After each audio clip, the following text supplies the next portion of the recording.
వచ్చే సార్వత్రిక ఎన్నికలు దేశ రాజకీయాలలో విప్లవం సృష్టించబోతున్నాయా? లోక్సభతో పాటే రాష్ట్రాల అసెంబ్లీలకు ఎన్నికల నిర్వహణ ఖాయమైపోయిందా?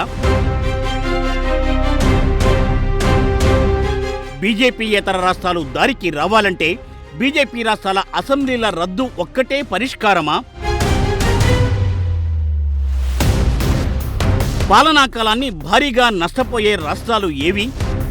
వాటి నుండి ఎదురయ్యే అభ్యంతరాలు ఏంటి? జమిలీ ఎన్నికలతో బాగుపడే పార్టీలు ఏవి? శాశ్వతంగా భంగపడే పార్టీలు ఏవి? వన్ నేషన్ వన్ ఎలక్షన్ విధానం టాప్ లెవెల్ పొలిటికల్ మైండ్ గేమ్గా మారబోతోందా? మైటేక్ బై కేఎన్ఆర్ ఆదివారం రాత్రి 7:30 మీ ప్రైమ్ 9లో.